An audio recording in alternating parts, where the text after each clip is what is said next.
Well, I think I can stop losing weight now. Um, 188 pounds. Like I said, I haven't weighed that since I was 18 when I left New York State and moved to California. Wow. I think I can, I think I can stop now. I'd been doing OMADs just because I wanted to be comfortable sleeping in the heat, and I have been. I mean, this summer has not been tragic at all. I would normally have to wear bandanas to keep the sweat from just like stinging my eyes. I would always have oil everywhere on my face, pimples, you name it. And none of that this year, and it's been hot. People are complaining, and the heat came early, and it's gotten up to 35 centigrade, which is 95 Fahrenheit, and for being at 6,000 feet, that's a pretty good high pressure. Let's just say that. My waist to height ratio is 0.51. I don't know, my skin, it's not hanging. There's nothing hanging. I'm doing several push-ups. Last little remnant skin tag there, but it's shrunk to almost nothing. It used to be a bulb, so skin tags are falling off. I don't have any more of the. I forget what the name of it. It's something nigrans, and it's a dark patch under your arms or in your neck region when you bend. If you see a dark area forming, you are way hyperinsulinemic, and you have to do something. I don't care if the doctor has said you have diabetes or not. I can tell you you're in trouble.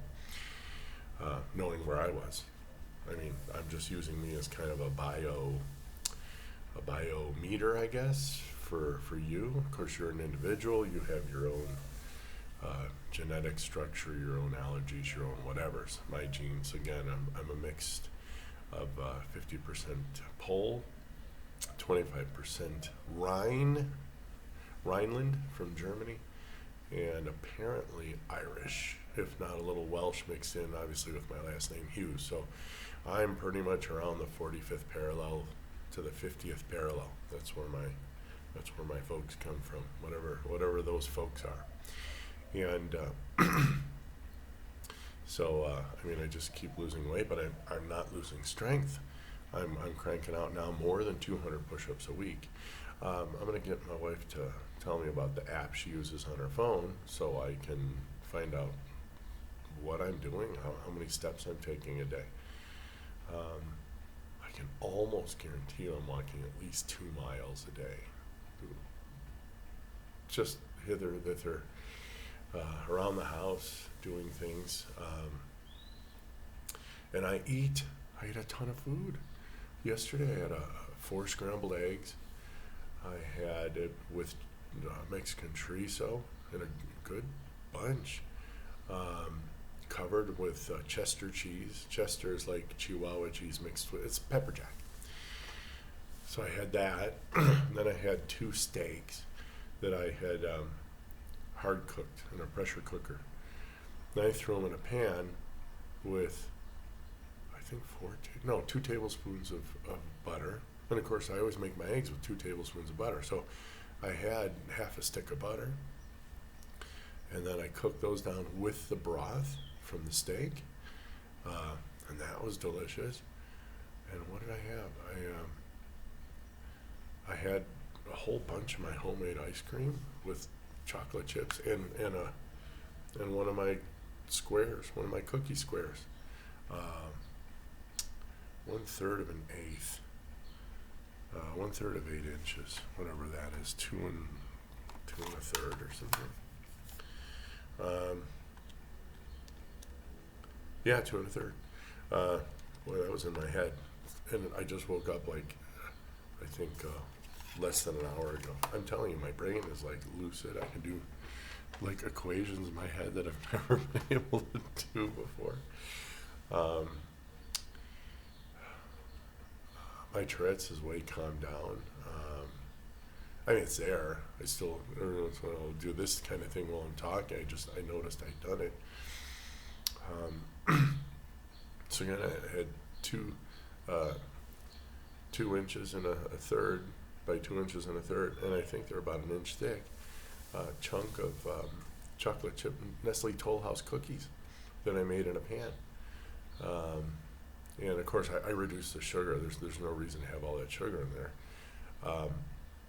It starts off, if you make the 2-cup version, I actually made 1 cup, but it starts off with 2/3 cup of brown sugar, 2/3 cup of white sugar.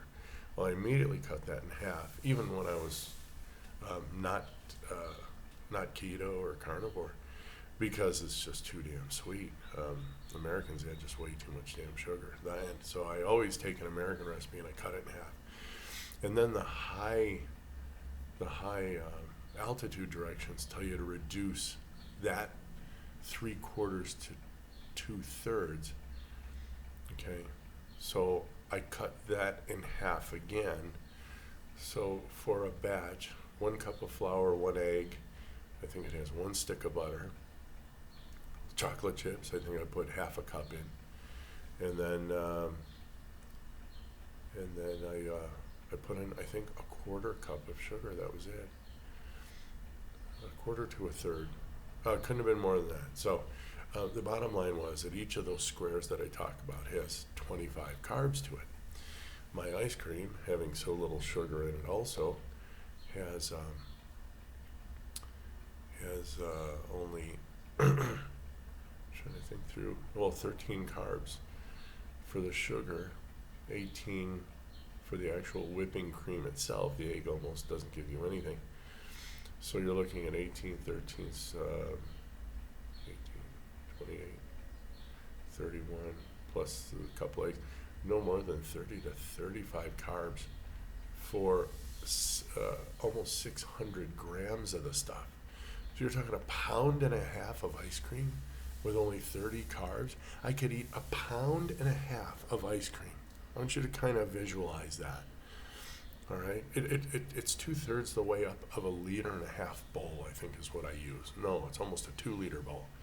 All right, 1.5 pounds of ice cream. I can eat that whole thing, the whole thing, and not knock myself out of ketosis. Not enough carbs. It's really, I can't believe it. Darn, this video is going long. I hope to be able to let you know a little trick I solved. I have been able to take a light whipping cream and turn it into heavy whipping cream. That's cool. That's going up on all my websites because I haven't found it anywhere. And I used a little bit of algebra to figure out the calculation. So I bumped 31.6% fat up to just short of 40% fat, which was enough to get a nice hard peak whipped cream. And then obviously I whip the eggs, and that creates a mousse. And so I froze that. So now I don't even need an ice cream maker. Now you have this frozen mousse, even solid frozen. You can still dig a spoon in there. Oh no, this is amazing. If I had only known this stuff before. But hey, I know it now, and I'm sharing it with you. And hopefully you don't look back and say, "Gosh, I wish I shoulda." Instead of, "Boy, I'm glad I did," because I'm telling you, I'm about 2 weeks short of 1 year sustainability, and I'm still losing weight. I know that doesn't matter to me, but I know it matters to a lot of you. Weight's a big deal. Weight, oh, I gotta lose weight, I gotta lose weight, I gotta lose weight. That's all you hear. And it's constant. And here I'm like, I actually don't want to lose any more weight. I'm probably going to pick up to 2 meals a day, even if that means eating, my 4 eggs, 5 eggs in the morning, and then eating a full blast meal. Again, I've been knocking off veg lately, but every once in a while I feel like crunching down on a salad. But if it bloats me, I'm like, no more of that, friend. So anyway, here we go again, another 10 minutes. Gosh, I don't know where the time goes. This is my journaling, so this is what I would write this stuff down anyway, but I kind of like vlogging it. Plus, post-mortem, maybe somebody can go back and look through the data and say, hey, maybe there was something here we could use for the future, assuming there's a future left, which doesn't faze me. Nothing phases me anymore. There was a little road rage incident. I know the guy was mad at me, but there's nothing, I didn't provoke it. I couldn't have done anything about it. Well, watching enough YouTube videos on all the road rage and car wreck videos, I learned some really cool stuff as he came whipping around, and I'm dead serious. Normally, I will piss people off, and I will know I'm doing it, and I will want to do it, just to get them mad because I'm mad. No, man, I was fasting, glucose stable. My brain was in perfect. Matter of fact, I was talking through the whole thing with my wife and daughter so that they'd understand what was going to happen. It was like a chess game in traffic. So I slowed down a little bit. Make sure no brake checks. Hell no. I just slowed down a little bit to make sure if we did have a wreck, it wasn't going to be a speedy one. So he whipped around, and then he did the whole, I'm going to halfway merge into your lane. I'm already ready for you. I have a teeny little car, so I just kind of moved over, and that's it. No flashing, no bullshit, no beeps. And I stayed. You know what? You don't want to put assholes safely behind you. You want assholes out there in front of you where you can see them. And you have control, right? So if they stop short, you can just take a quick right or something. You're out of there. And then do the old Pancho Villa trick and backtrack. And just pull into somebody's driveway and just lay down in the seat. They'll never find you. They don't remember kind of sort of what you were. They'll just be driving around. If it's that weird, if that guy's that creepy. And here in Mexico, obviously, I'm not allowed to carry any arms, so any hand-to-hand stuff I can manage, which is why I kind of learned that before I even left the U.S. because I knew I wasn't going to be able to defend myself here. But in the U.S., you know what's lucky? I'm a left-handed shot. So guess what? I do have an advantage on a right-sided driving world. But anyway, enough of that macho BS. But that's just how I'm feeling. I don't get into tussles anymore. I haven't had any fights with the kids or the wife. It's like, you know what? And plus, my daughter's talking about stoicism and everything. I'm like, what the hell? It's not me. And if it ain't me, if it is me, I can fix it. If it ain't me, there's nothing I can do to fix it. That's you. So you deal with it. You manage it. When you're done, whatever. I don't even care. Don't apologize. None of it. I don't care. So, hey, 8 o'clock. I'll let you go right after the thing gets done dinging. So you guys have a great one. All right? See you later.